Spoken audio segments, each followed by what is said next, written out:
So listen, before we take a day off, we always take the Lord's Day off. Is that Saturday or Sunday? Saturday. Sunday.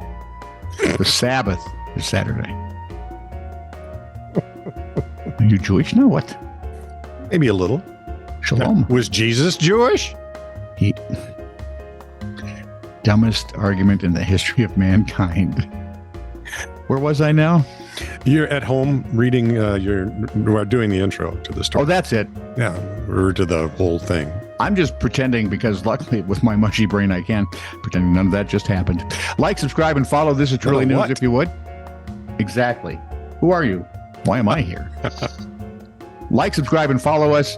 And then if you would ever so politely find weird stories.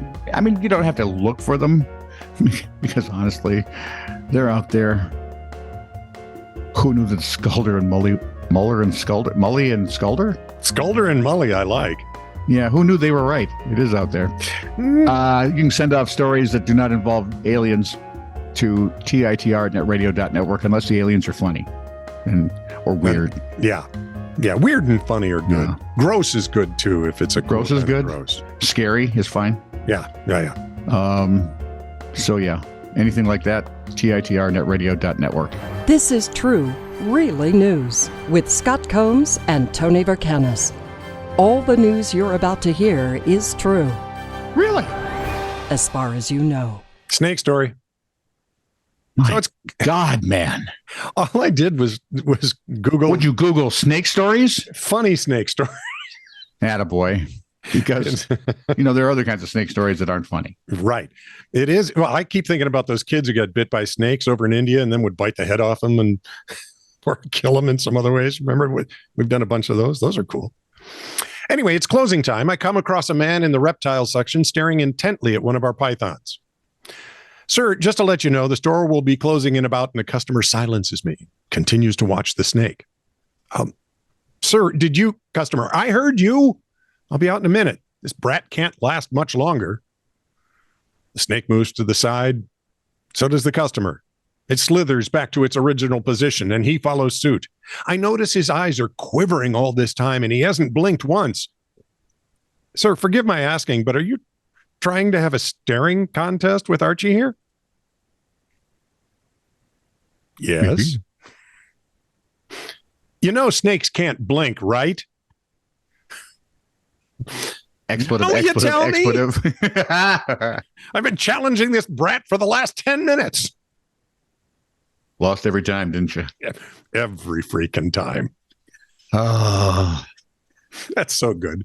From the world of awesomeness in Australia, Danny Reynolds, she's an artist, has overtaken a record I think everyone wanted, but no one could achieve. I know I wanted it. The former record was held by actress Drew Barrymore. Yeah, and I never liked her in that role. As an actress? Well, doing the... I don't know, she started Fires pretty good. That was cute. And she was kind of hot in the two Charlie's Angels movies. Yeah, but that seems odd to me. But I was watching it more for... She's got a chin you could use as a plow. God, I hope Drew's not watching. Again. We need celebrity pissed at us. Anyway, Drew Barrymore held the previous record for the world's widest wig. Okay, well, I was not involved in that at all. No, you weren't. Well, maybe you donated. Reynolds worked with another artist, Meg Wilson, to create the 8'6" hairpiece using synthetic hair, a bike helmet, PVC pipes, pool noodles, cable ties, and aluminum rods. Oh, hang on. The thing had to weigh 80 pounds. There are also two giant pink bows because, she's a girl. Well, and we're in a Barbie world now, apparently. I don't understand that either. They say that stupid movie is going up in Barbie, Hummer, but the whole fashion thing is going to take off. Yeah, for about 20 seconds. Yeah, well, true. Reynolds said the biggest challenge was making sure the wig was balanced. I'll bet. Throw that puppy off kilter, you're going to land.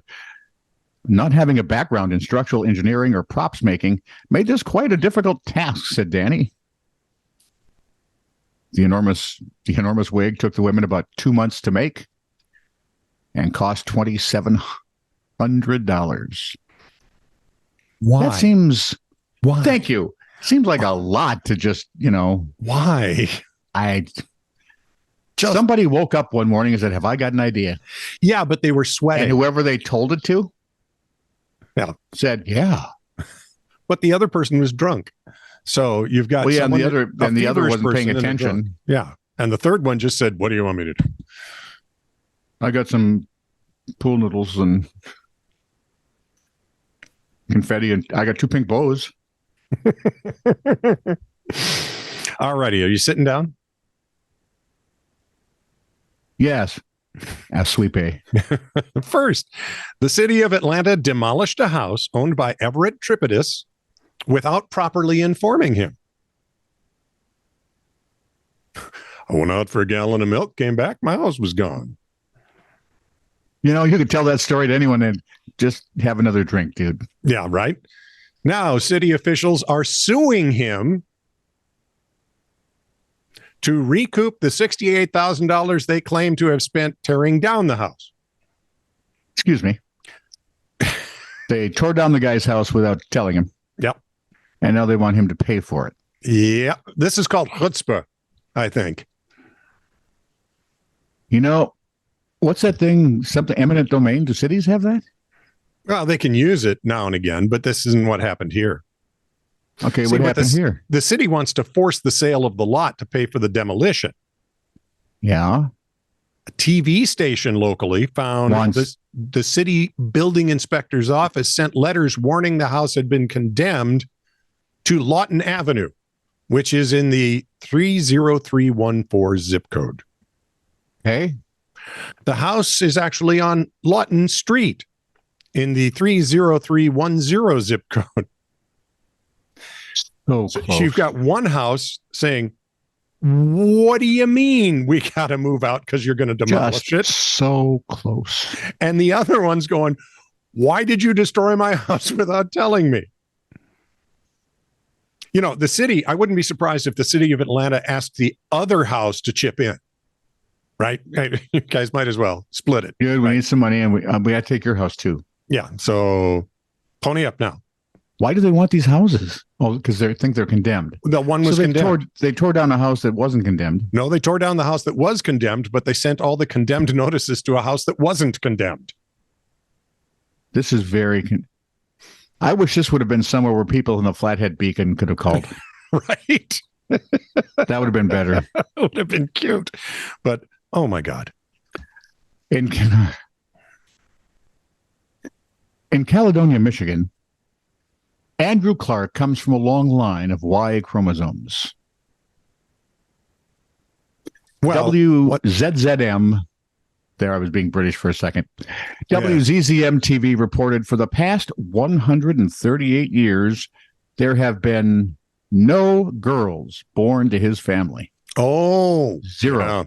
Yeah. Zilch. Not one less than one. Yeah. That is until St. Patty's Day, when Clark and his wife, Carolyn, welcomed Audrey Marie. Hey, Audrey. How the hell do you find a name to use?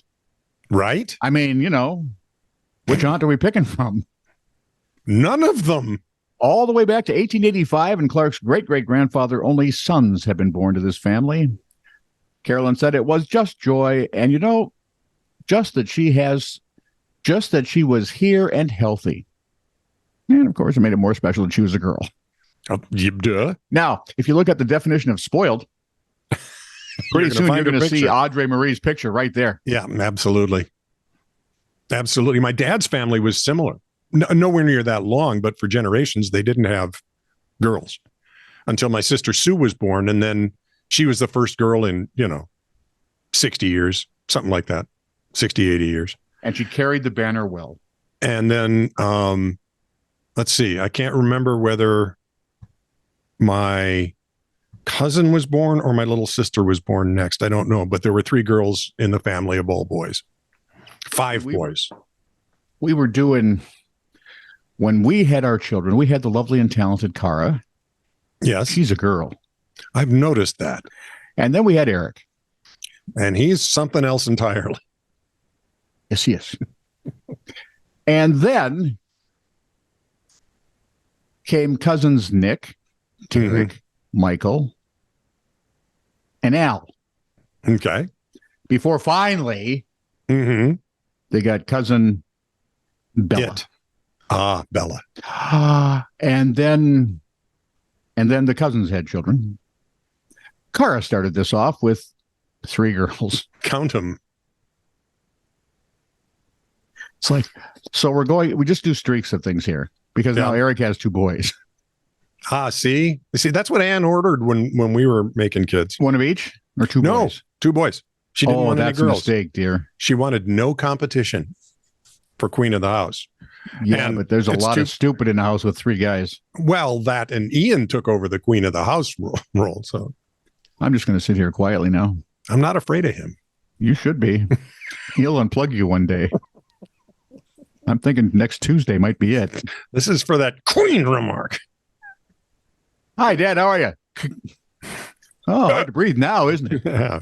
Yeah, pretty funny. Got any more funny Queen stories, Dad? I could probably still give him the finger. Yeah, but it'd be kind of a futile gesture. Oh, You'd be yeah, right at up that there with point. Animal House, man. Yeah, exactly.